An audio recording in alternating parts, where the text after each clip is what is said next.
राधे राधे, जय श्री कृष्ण। आइए हम सब मिलकर कार्तिक महात्म्य के 7वें अध्याय की कथा सुनते हैं। ऋषि मुनियों ने सूत जी से कहते हैं कि हे सूत जी, आप कृपा करके कार्तिक मास और तुलसी जी के महात्म्य का वर्णन कीजिए। तब सूत जी बोले, हे ऋषियों, जो प्रश्न आपने पूछा है यही प्रश्न राजा पृथु ने नारद मुनि से किया था, और जो उत्तर नारद जी ने महाराज पृथु को दिया था वही आज मैं आपको सुनाता हूँ, सो तुम एकाग्रचित होकर सुनो। एक दिन राजा पृथु ने श्री नारद जी से पूछा, हे देवर्षि, भगवान को तुलसी इतनी प्यारी क्यों है? आप कृपा करके इसका महात्म्य सुना दीजिए।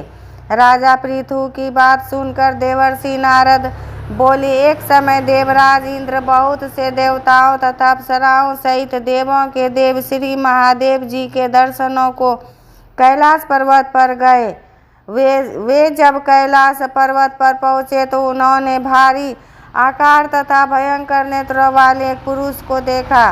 तब इंद्र ने उससे पूछा, तू कौन है और शिव जी कहाँ है? इंद्र के कई बार पूछने पर भी उसने कोई उत्तर नहीं दिया तो इंद्र को बड़ा क्रोध आया। क्रोध करके इंद्र ने अपना वज्र उसके कंठ पर मारा, जिससे उसका कंठ नीला हो गया, परंतु साथ ही इंद्र का वज्र भी भस्म हो गया। तत्पश्चात उसकी आंखों में प्रचंड ज्वाला प्रगटी। उस समय ऐसा प्रतीत हो रहा था मानो यह ज्वाला इंद्र सहित आदि सभी देवताओं नतमस्तक होकर भगवान शिव जी की स्तुति करते हुए कहने लगे, मानो यह ज्वाला इंद्र सहित सारे संसार को जलाकर भस्मीभूत कर देगी। ऐसी स्थिति देखकर श्री बृहस्पति तथा इंद्र आदि सभी देवता नतमस्तक होकर भगवान शिव जी की स्तुति करते हुए कहने लगे, हे देवों के देव श्री महादेव, त्रिपुरासुर और अघासुर का विनाश करने वाले त्रिपुरारी अघहारी, आपको बारंबार नमस्कार है। हे सूर नर मुनियों की रक्षा करने वाले, आपको नतमस्तक प्रणाम है। श्री नारद जी ने कहा, हे राजा पृथु, इस प्रकार देवताओं की स्तुति सुनकर श्री महादेव जी ने समस्त ब्रह्मांड को भस्म कर देने वाली अग्नि को शांत कर दिया और बोले, हे देवताओं, मैं तुम्हारी स्तुति सुनकर अत्यंत प्रसन्न हूँ, सो तुम वर मांगो। तब समस्त देवताओं सहित बृहस्पति जी ने क्षमादान मांगा और कहा कि हे देव, जो सूरराज से अपराध हुआ है उसके लिए क्षमा प्रदान कीजिए। श्री बृहस्पति जी की स्तुति सुनकर पुनः देवाधिदेव श्री महादेव जी ने कहा, मैंने इंद्र का अपराध क्षमा किया और जीवन दान दिया। है बृहस्पति जी, आज से तुम्हारा नाम भी अमर होगा। तब श्री बृहस्पति जी बोले, हे भगवान, यदि आप हम सब पर प्रसन्न है तो सूरराज की रक्षा कीजिए और सारे ब्रह्मांड को भस्म करने वाली अग्नि जो आपके तेज से उत्पन्न हुई है को शीघ्र शांत कीजिए। भगवान भोले ने कहा, मेरे नेत्रों से निकला ज्वाला रूपी तेज अब वापिस कैसे हो सकेगा, अतः अब हम इसे कहीं दूर फेंक देते हैं। ऐसा कहकर भगवान भूतेश्वर ने उस अग्नि को समुद्र में फेंक दिया। तब वह अग्नि गंगा के संगम पर गंगा सागर में जा गिरी और बालक का रूप धारण करके रोने लगी। उसके रोने की आवाज से पृथ्वी कंपायमान हो गई तथा सप्त द्वीप बहरे हो गए। ऐसा आश्चर्य देखकर समुद्र की गोद में बालक को रोते देखकर ब्रह्मा जी आश्चर्य से पूछने लगे कि ये बालक किसका है। समुद्र ने उस बालक को बड़े आदर से उठाकर ब्रह्मा जी की गोद में दे दिया और कहा कि यह मेरा पुत्र है जो गंगा से उत्पन्न हुआ है। अब आप इसका जात कर्म कराइए। उसी समय उस बालक ने ब्रह्मा जी की दाढ़ी पकड़कर बड़े जोर से मरोड़ी, जिसके मरोड़ने से ब्रह्मा जी के नेत्रों में आंसू भर आए। तब किसी प्रकार से ब्रह्मा जी ने अपनी दाढ़ी छुड़ाई और कहा, इसने हमारी आंखों से जल निकाला है, इसलिए इसका नाम जलंधर होगा और यह शिव जी के अतिरिक्त संसार में और किसी के हाथ से नहीं मरेगा। इसका कारण यह है कि यह शिव जी के अंश से उत्पन्न हुआ है। यह सुनते ही वह बालक युवा हो गया। तब ब्रह्मा जी ने शुक्राचार्य को बुलाकर उसका राज्याभिषेक कराया और ब्रह्मा जी अंतर्ध्यान हो गए। सिंधुराज ने कालनेमी की पुत्री वृंदा के साथ जलंधर का विवाह कर दिया। वृंदा अति सुंदर थी और सारे ब्रह्मांड में प्रथम सती और पवित्रता थी। परम सुंदर पत्नी पाकर जलंधर बहुत प्रसन्न हुआ था। अतः वह आनंद में दिन व्यतीत करने लगा। जब जलंधर घर में आता तो वृंदा स्वयं अपने हाथों से पंखा झलती, पाद अर्घ्य तथा आचमन अर्पण करती। इस प्रकार वह अपने पति को नारायण समझकर उसकी सेवा क्या करती थी। नारद जी बोले, हे राजन, अब मैं पतिव्रता स्त्रियों के कुछ लक्षण सुनाता हूँ। पतिव्रता स्त्री अपने पति के दुख में दुखी और पति के सुख में सुखी रहती है। पति के परदेश जाने पर विरह वेदना का था दुख सहन करती है और पति के मर जाने पर पतिव्रता स्त्री पति के साथ सती हो जाती है। अपने पति के पाप पुण्य में आधे की भागीदारी होती है, इसलिए स्त्री अर्धांगिनी कहलाती है।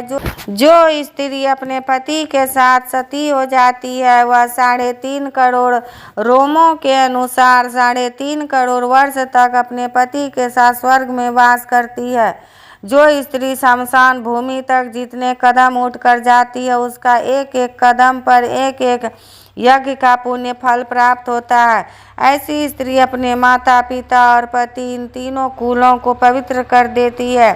जिस प्रकार सपेरा सर्प को बिल से बाहर निकाल लेता है, ठीक उसी प्रकार पतिव्रता सती नारी अपने पति को नरक से निकाल लेती है। इसलिए पतिव्रता स्त्री द्वारा पति के साथ सती हो जाने को परम धर्म माना गया है। जलंधर की कथा पर वापस आते हुए नारद जी ने आगे कहा, हे राजा पृथु, देवताओं के भय से भयभीत होकर जो सब दैत्य पाताल लोक में भाग गए थे वे जलंधर का अभय पाकर पुनः पृथ्वी पर आकर निर्भय घूमने लगे। उसी समय जलंधर ने राहु के कटे हुए सिर को देखा तो उसने शुक्राचार्य से इसका रहस्य पूछा। तब शुक्राचार्य जी ने समुद्र मंथन के समय देवताओं द्वारा अमृत को छले जाने का समस्त वृत्तांत का सुनाया। इस प्रकार अपने पिता का मंथन और देवताओं द्वारा दैत्यों का अपमान सुनकर जलंधर को बड़ा क्रोध आया।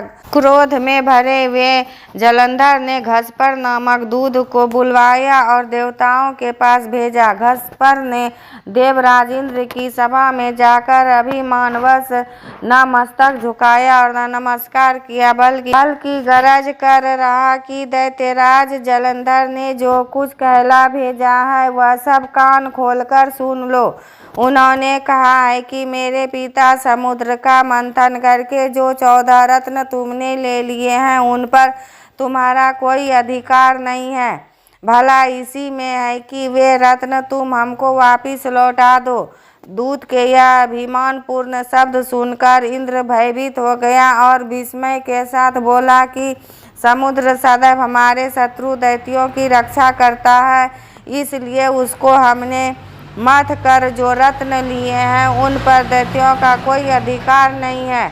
दूत ने देवराज के ऐसे वचन सुनकर वापिस लौटकर जलंधर को उत्तर सुना दिया। इसको सुनकर जलंधर को बहुत क्रोध आया और देवताओं को जीतने का उपाय सोचने लगा।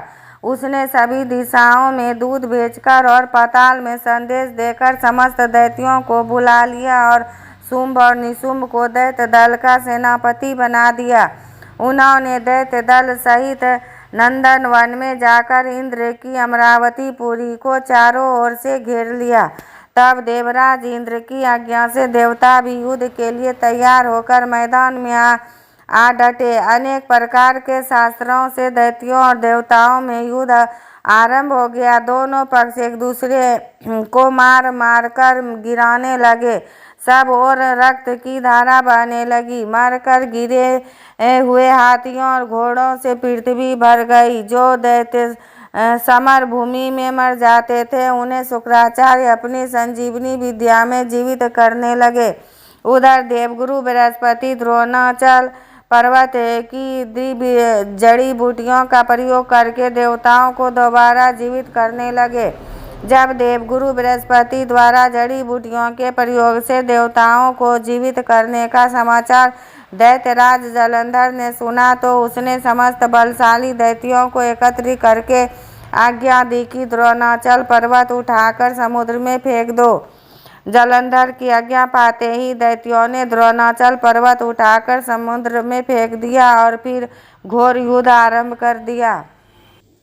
दोबारा प्रारंभ हुए युद्ध में बहुत से देवता मारे गए। तब देवगुरु बृहस्पति जी एक बार फिर संजीवनी बूटी लेने द्रोणाचल पर्वत पर गए। पर्वत न पाकर और देवताओं का संहार होते देखकर देवगुरु घबरा गए। व्याकुल होकर बृहस्पति देव ने देवताओं से कहा कि शीघ्र ही यहाँ से भागो, क्योंकि ये दैत्य जलंधर के अंश से उत्पन्न हुए हैं, इसलिए तुम्हारे मारे से नहीं मरेंगे। देवगुरु बृहस्पति जी की यह बात सुनकर सब देवता घबरा गए और भयभीत होकर भागने लगे। जब समस्त देवता दसों दिशाओं में भागकर छिपने लगे, तब दैत्यराज जलंधर ने जीत के नगाड़े बजवाते हुए अमरावती नगरी में प्रवेश किया। देवताओं के भाग जाने पर इंद्र की राजधानी अमरावती पूरी शुंभ और निशुंभ के अधिकार में सौंपकर जलंधर देवताओं का पीछा करने के लिए सुमेरु पर्वत की ओर चल दिया। इंद्रादिक सब देवता दैत्यराज जलंधर को अपनी ओर आता देखकर भगवान विष्णु की स्तुति करने लगे। वे नतमस्तक होकर विनीत भाव से बोले, हे मत्स्य कच्छ आदि अनेक रूप धारण करके अपने भक्तों के दुखों को मिटाने वाले, हे सारी सृष्टि का पालन तथा संहार करने वाले, शंख चक्र गदा और पद्म को धारण करने वाले प्रभु, आपको बारंबार नमस्कार है। हे लक्ष्मी रमना, हे दैत्यों को नाश करने वाले, हे पीताम्बरधारी, हे शरणागतों के रक्षक, आपको नतमस्तक नमस्कार है। जलंधर नामक दैत्य से पीड़ित हम देवताओं के समस्त संतापों को हरने वाले तथा चंद्र सूर्य दो नेत्रों वाले आपको नमस्कार है। जो कोई भगवान की इस संकटनाशक स्तुति को पढ़ता है, उसके समस्त संकट भगवान स्वयं दूर करते हैं। सो हे राजा पृथु, भगवान देवताओं की स्तुति सुनकर और उनके महान दुखों को देखकर शीघ्रता से उठकर और गरुड़ पर सवार होकर जाने लगे। तब श्री लक्ष्मी जी ने पूछा कि हे प्रभु, आप कहाँ जा रहे हैं? तब भगवान विष्णु ने उत्तर दिया कि तुम्हारे भाई जलंधर के भय से भयभीत तथा पीड़ित देवताओं की सहायता करने को जा रहा हूँ।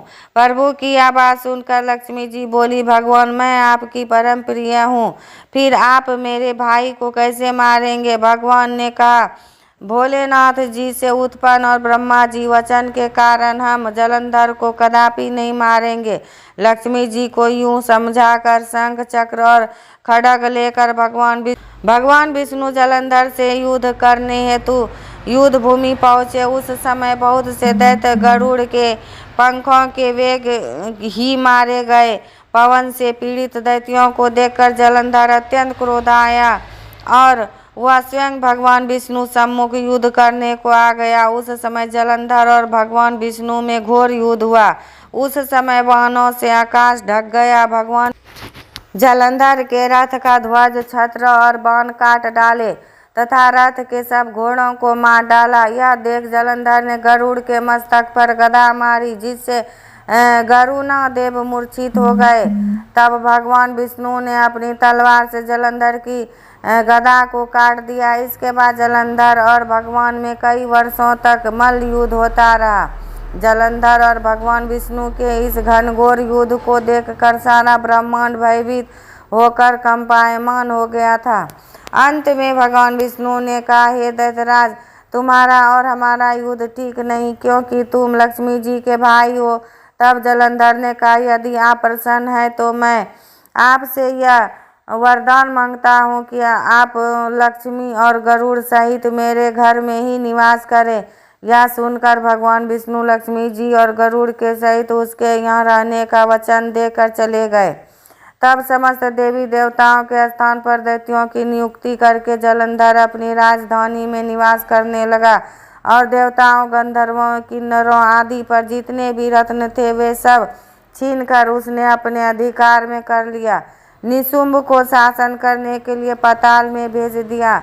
वहां पहुंचकर निशुंभ ने शेषादि नागों को वश में कर लिया। इस प्रकार जलंधर देव, यक्ष, किन्नर, गंधर्व और मनुष्य सबको अपनी प्रजा बनाकर पुत्र के समान तथा धर्म की नीति से उनका पालन करते हुए त्रिलोकी पर शासन करने लगा। यह कथा सुनाकर नारद जी ने कहा कि हे राजा पृथु, एक समय भगवान का दर्शन करने तथा जलंधर का वैभव देखने के लिए हम भी उसकी राजधानी में गए थे।